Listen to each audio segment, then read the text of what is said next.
sighed in contentment. There was a smile in his voice as he secured the old material below my chin. That's right. Make them all fucking cozy and hidden. He pulled and manipulated the material until it was just so, finishing with an appreciative nod as he assessed me. There. This me won't give a shit. Thanks, I replied distractedly, occupied with hugging myself, and finally being able to enjoy the way in which the lush fabric of the skirt swayed elegantly around my legs. Who says dresses can't have hoods? Ready. He ultimately prepared, voice once again somber and detached. As he held the door for me, I tried not to regard his expression as I passed and raised my hood, but a quick glance from my periphery told me that our rare interaction hadn't changed anything.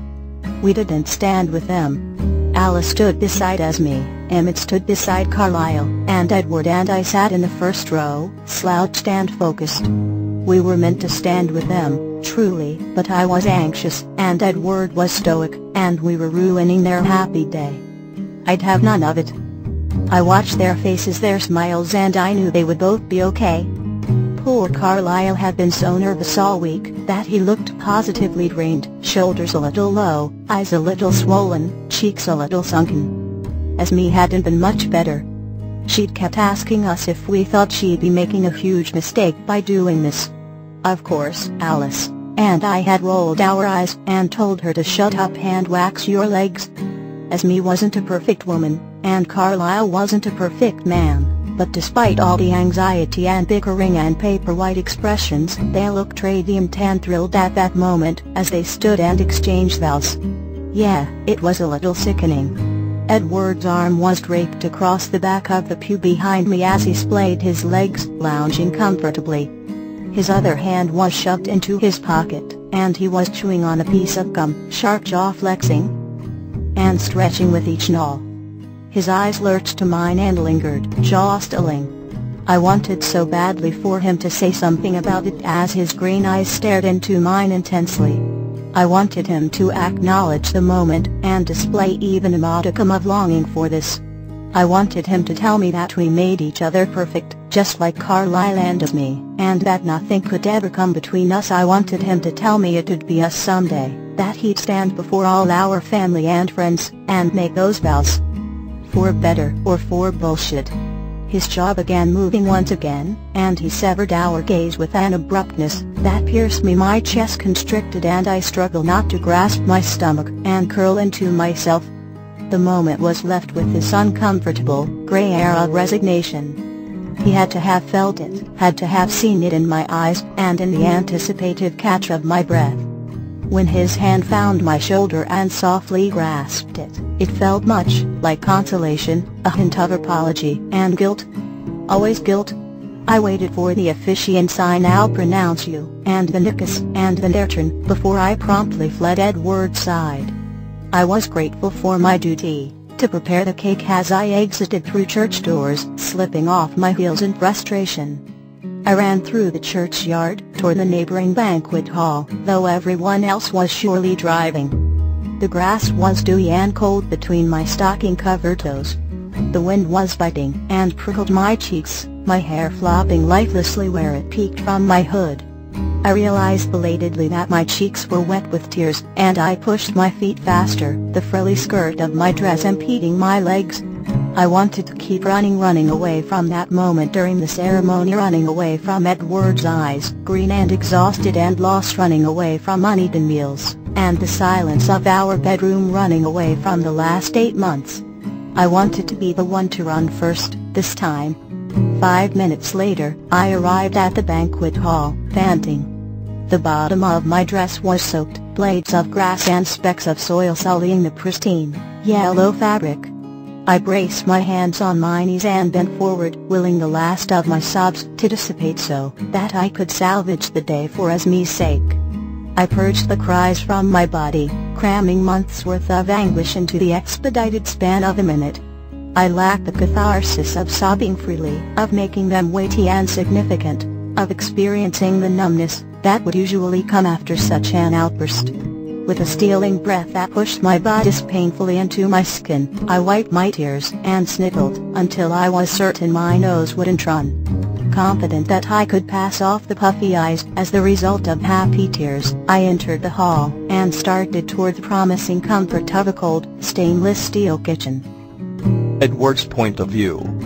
I saw her running through the grass, that ridiculous fucking dress flapping and thrashing around her clumsy legs. I was afraid she might fall, so I didn't take the car, like I'd planned. I followed at a languid pace, eyes always on her back, waiting for her to slip, and thanking fucking God when she did that. She hunched over when she reached the back door. At first I didn't see it, but the closer I got, the more obvious it became that she was crying. I mean, it wasn't that much of a shock to me she had to have run out after the service, and through wet grass barefoot for a reason. There was also the fact that she hadn't been happy in months. That was a pretty big flashing sign. I shifted from foot to foot in the grass as I contemplated whether or not I should go to her. It didn't take a fucking rocket scientist to figure out who caused all that pain in the first place, though. She didn't need me or my coldness there, making it worse. So I just waited.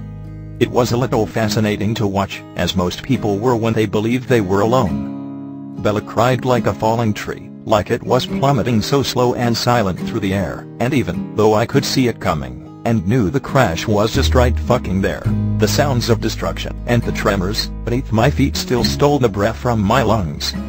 I tugged at my collar as I looked away, and tried to inhale as if that were even possible. I knelt down and swallowed the air, willed my lungs to expand and contract, and stop suffocating me. I clutched my knees and mirrored her pose, because we were tit for fucking tat, and when she fell, so did I. But I'd fallen first, and that was the reason she was falling now, because that shit went both ways. I seen that, sure. I'd known what I was doing, the damage I was causing. I could see it in her eyes every day, when I'd refused to eat or sleep. I thought I'd seen the worst that night 3 months prior, when she'd come to bed in something that looked held together by 2 meager strips of lace. I thought I couldn't possibly see her as devastated as I had that night, when I'd rebuffed her blatant attempt at seduction. Christ, she'd given me months before even trying, and I had to give her credit for that.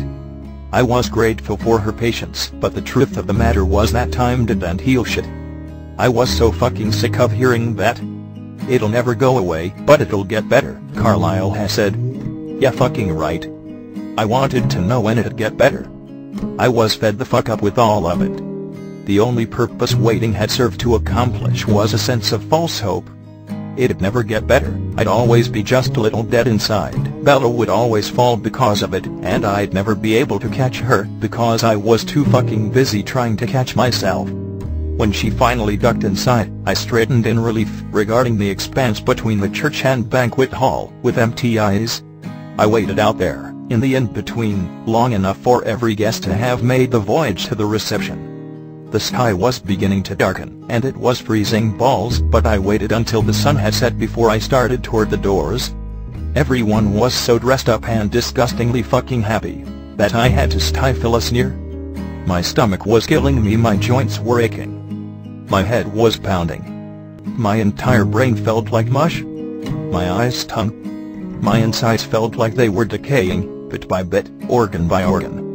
My blood felt thick and murky, and I couldn't fucking wait to just go home to Seattle, to me and my girl's apartment, and all of our unspoken words and silent resentment.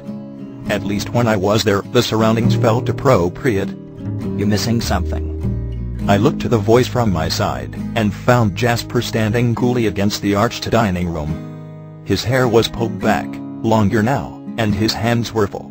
Nice purse, Jessica. I quirked a brow, nodding to the little black clutch purse he had shoved beneath his arm. It really complements the ensemble.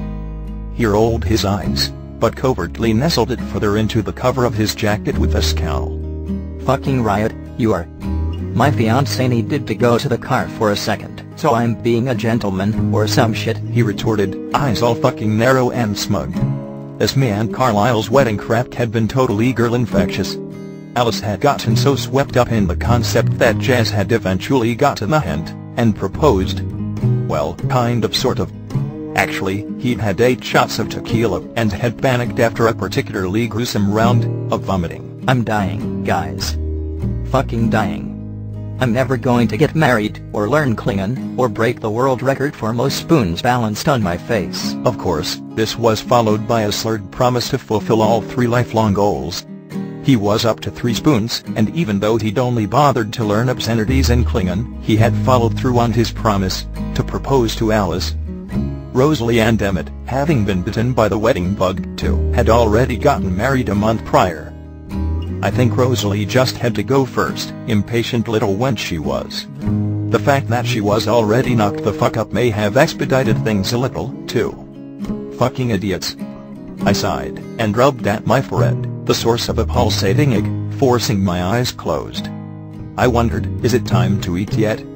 I figured I should get something down, maybe a little sugar or caffeine, to at least make my headache go away. Jasper shrugged in response. Why don't you ask your girl?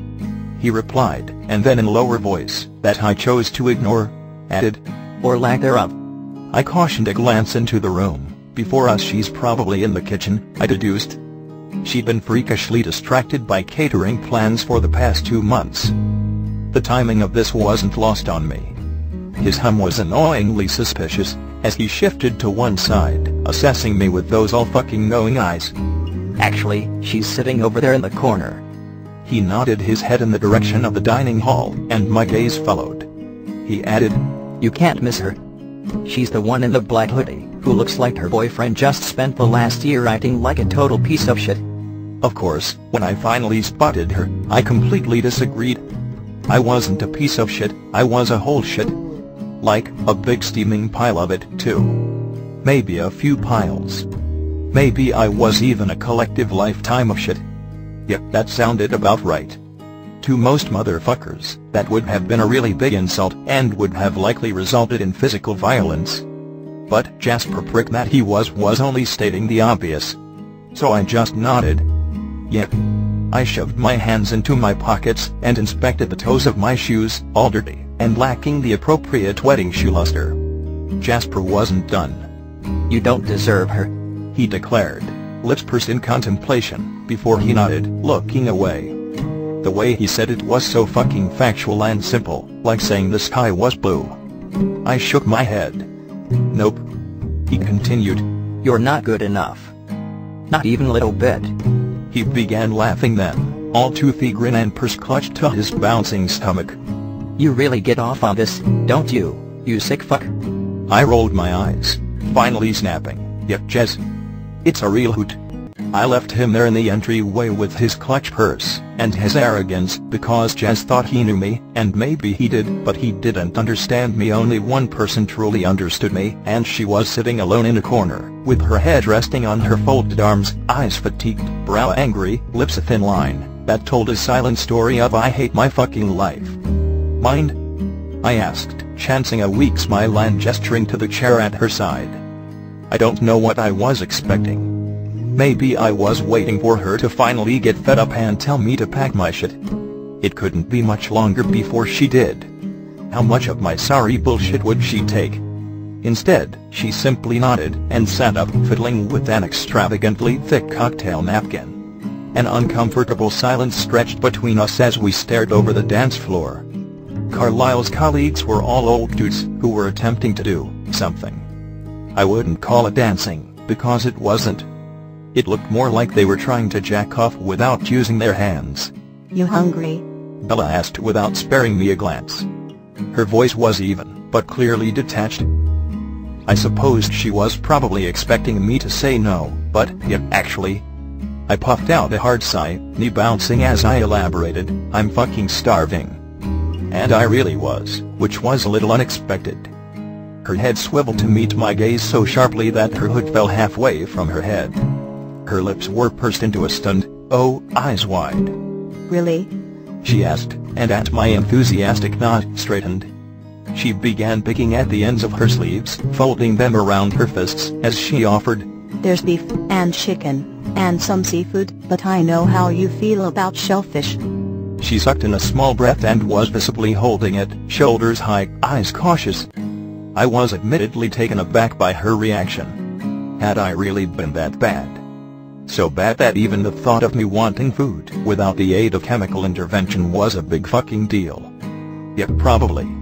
Oh, I breathed in half realization.